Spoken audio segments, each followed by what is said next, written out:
The average of 9 observations is 87. The average of the first 5 observations is 79 and the average of the next 3 is 92. Find the 8th observation అన్నాడు. ఓకేనా 8th observation. చూడండి రెండు మెథడ్లు చెప్తాను, రెండు మెథడ్లు నేర్చుకోండి. 9 observations ఎంత అంటే 87 అంట.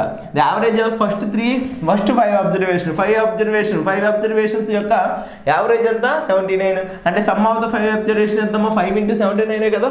Okay right. Next the average of the next 3 observation అంటే నెక్స్ట్ 3 observation 92 అంట.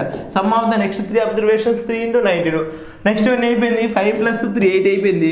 లాస్ట్ అబ్జర్వేషన్ నాకు 8th observation నాకు తెలియదు.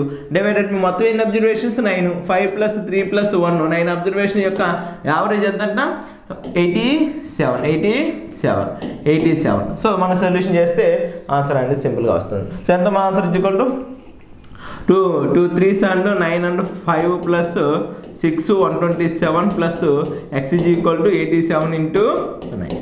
సో క్యాల్కులేషన్ చేయడం అనమాట. ఏమన్నా క్యాన్సిల్ అయితే క్యాన్సిల్ చేయొచ్చు, లేదనుకుంటే యాడ్ చేయలేదు. సో ఈక్వల్ ఎంత మీదమ్మా 11 అంటే 17 అంటే 6 plus X is equal to ఇది ఎంతమ్మా 63 అంటే 72 ప్లస్ 78 అంటే ఎక్స్ ఈక్వల్ టు ఏమవుతుంది, X equal to 2 and 1 and 112 is the answer. ఓకేనా 1 ఇది general method. Okay some of the observation divided by number of observations is equal to 80. So total average is equal to 87.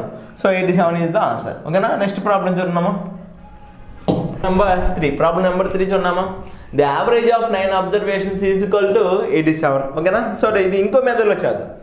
ఇంకో మెథడ్లో ఎలా చేయాలో చూద్దాం. చూడండి first మొత్తం 9 అబ్జర్వేషన్ 87. ఓకేనా ద యావరేజ్ ఆఫ్ ఫస్ట్ 5 అంటే 1 2 3 4 5 యొక్క అబ్జర్వేషన్ ఎంత, observation is equal to 79 average. And next 3 అంటే 6 7 8 యొక్క ఈ 3 యొక్క యావరేజ్ ఎంత, యావరేజ్ నెక్స్ట్ 3 ఈజ్ 92. తర్వాత 9th అబ్జర్వేషన్ ఎంత ఉందో తెలీదు. ఓవరాల్గా అబ్జర్వేషన్ ఎంత అంట 87. ఓకేనా కొత్త మెథడ్ అమ్మ ఒకసారి చూడండి జాగ్రత్తగా. చాలా సింపుల్గానే ఉండింది, కాకపోతే మీకు ఏ మెథడ్ అయితే అనుకోకుండా ఆ మెథడ్ చేయండి. ఓకేనా ఓకే రైట్. చిన్నమ్మా ఇది ఓవరాల్గా 87 ఉంది. ఇది 87 కన్నా ఎంత తక్కువ ఉంది, తక్కువే ఉంది కదా. ఎంత తక్కువ ఉందంటే ఎంతమ్మా 8 తక్కువగా ఉంది. ఓకేనా 8 తక్కువగా ఉంది అంటే ఒక్కొక్కటి -8 తక్కువగా ఉంది. ఇప్పుడు చూడండి యావరేజ్ ఆఫ్ 79 అంటే దీని మీనింగ్ ఏంటిది, ఒక్కో నెంబరు 79 అని మీనింగ్ అనమాట, అంతే కదా. అంటే ఒక్కొక్కటి ఓవరాల్గా 87 కన్నా ఎంత తక్కువ ఉంది, -8 తక్కువ ఉంది. అంటే మొత్తం ఎన్ని నెంబర్లు 5 నెంబర్స్ అంటే మొత్తం మీద ఈ గ్రూప్ ఎంత తక్కువగా ఉంది, -40 తక్కువగా ఉంది. 8 5 40. ఓకేనా నెక్స్ట్ వన్ ఇది ఎంత ఎక్కువ ఉందమ్మా 3 నెంబర్స్ వచ్చేసి 87 కన్నా ఎంత ఎక్స్ట్రా ఉంది 5. ఓకే 5 నెంబర్స్ ఎక్స్ట్రా ఉంది. సో 3 ఒక్కోటి 5 అంటే ఇంటూ 3 చేస్తే ఎంత ఎక్స్ట్రా ఉంది is equal to plus 15 extra ఉంది.